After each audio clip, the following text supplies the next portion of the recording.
so you're good. Go, go, go, go! Oh, boy. You know, in NASCAR's top series, most of the cars are run by chartered teams.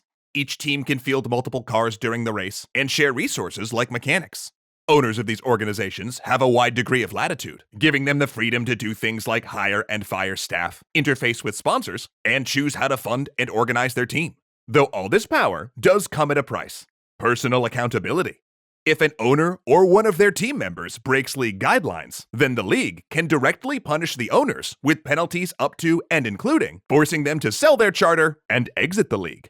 And it's this threat of meaningful punishment that encourages owners to practice good behavior and push for their team members to do the same. This idea exists in the game of US politics as well, and is called the Unitary Executive Theory. Keyword theory. But boy oh boy is that version OP and quite broken. Luckily, we've got some patch notes that just might help.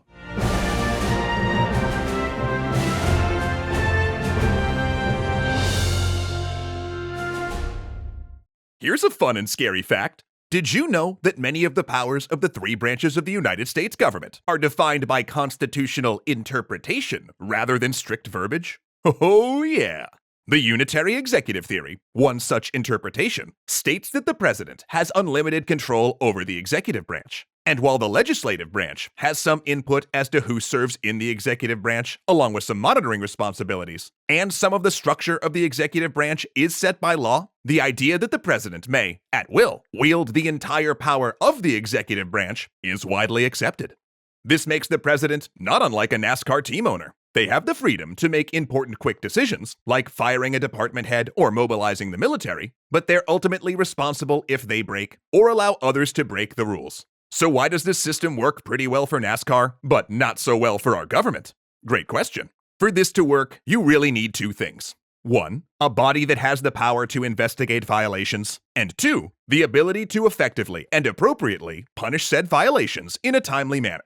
And while those things do exist in NASCAR, sadly our current government systems are unable to do them for many reasons. So let's take a look at a few of the big ones. Congress's constitutional duties include oversight. To do this effectively, they need trained staff, access to witnesses, and the ability to obtain relevant documents. However, they currently don't have a meaningful standing investigation team, and recently it's become increasingly difficult for Congress to compel testimony and get documents due to claims of executive privilege. Additionally, when half of Congress belongs to the same party as a president, their motivation to investigate said president is pretty low. And these problems are exacerbated by one of the most unfortunate historical byproducts of our system. The Justice Department, the FBI, and the Inspectors General, arguably our three best federal investigative bodies, are housed inside of the executive branch and are led by people who are at-will employees of the president. This has led to situations like this. A witness from the Department of Justice refuses to cooperate with a congressional investigation. So, Congress slaps that person with a contempt of Congress charge, which is a criminal offense. Congress then refers the case for prosecution to, wait for it, the Department of Justice, the head of which can be dismissed by the president if the prosecution proceeds. Oddly, this terrible system worked pretty well for most of US history, due to the fact that the players, aka government employees, usually put patriotic duty above their desire to keep their job. And most presidents let investigations happen to retain legitimacy. It's safe to assume those days are over. But you know, the largest set of Zeus-pleasing games in the world has actually already found a solution for this. In the Olympics, the judges are human. Sorry, Lightning Daddy. And have been statistically shown to favor competitors from their home countries. To combat this human fallacy, the Olympic Committee ensures that judges come from a wide variety of countries. And by dispersing judge power around, the system is significantly more balanced.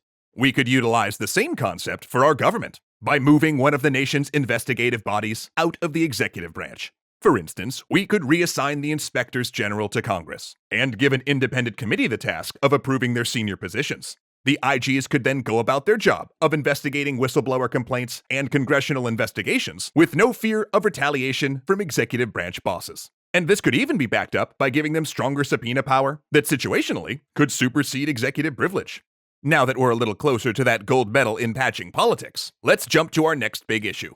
That when the executive branch is found to be acting poorly, the ability of Congress to punish them is also extraordinarily limited.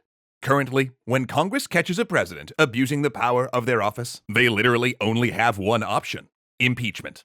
The process of impeachment, rightfully, has an extremely high bar, made higher by the fact that 2/3 of the Senate must find the president guilty, and again, a bunch of those senators are also likely members of the same political party. Rough problem, but we can fix it with magic. The Gathering.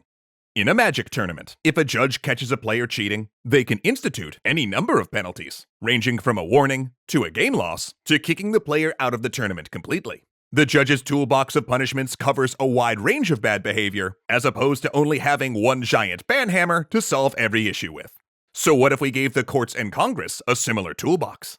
For example, let's say a president instructs the head of the EPA to bury a report about the dangers of a particular chemical in order to benefit a campaign donor. With an increased toolbox of solutions, Congress could remove the head of the EPA and replace them with someone chosen by the now not in the executive branch inspectors general. As an additional penalty, the president would also lose the ability to remove this new person during their remaining term. Or if a smaller infraction occurred, such as a president inaccurately completing their financial disclosure forms, Congress could simply levy a fine.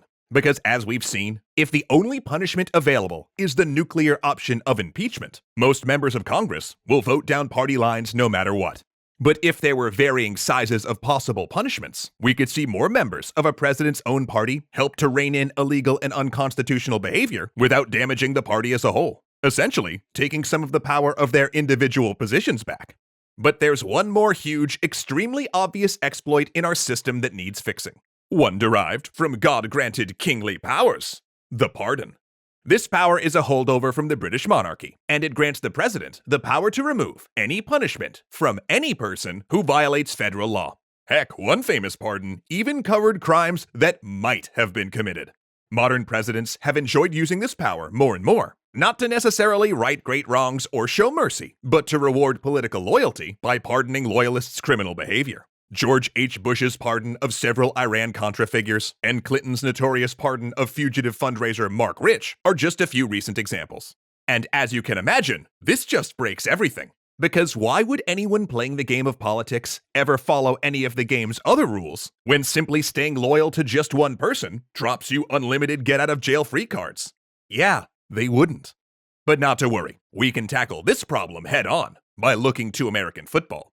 In 1999, the NFL instituted a challenge-based instant replay system. It allowed coaches to immediately challenge a referee's call. Each challenge set in motion a review, and with the benefit of a recorded instant replay, if the call on the field is deemed incorrect, it gets reversed. This is how pardons should work. Just, with less concussions. Presidential pardons could be reviewed and affirmed by the House of Representatives. And that's not that crazy of an idea. Most countries that give an executive the ability to pardon, like France and Germany and Rwanda and Israel and Canada, all involve some other part of their government in the process to limit abuse. This retains a system that can right past wrongs, with the additional benefit of confirming that the country recognizes past actions as mistakes, and not just a president. The idea that everyone is equal in the eyes of the law can only be true if the law can be enforced on everyone. In structure and in practice, that currently isn't true when it comes to the executive branch. And we know that these ideas don't fix everything, and probably even create some all-new issues, particularly with the balancing of the separation of powers. But that doesn't change the fact that the current system is broken, and people are getting better at gaming its exploits with frightening efficiency. History makes it clear that if we don't act to structurally change how things work, it's only gonna get worse. Games get patched all the time to limit abuse. Governments need patching too. So let's get out, vote, and patch ours. I hear there is a big election coming up. So on election day, we're hosting an all-night extra politics stream over on our Twitch channel. We'll be reviewing poll numbers, making predictions, and all hanging out together, cordially discussing politics, and we'd love to have you there for the conversation. It all starts at 6 p.m. Eastern Standard Time on November 3rd at twitch.tv/extracredits, and we'll be running until we either have the results or it's clear we won't get them for some time. Hope to see you there.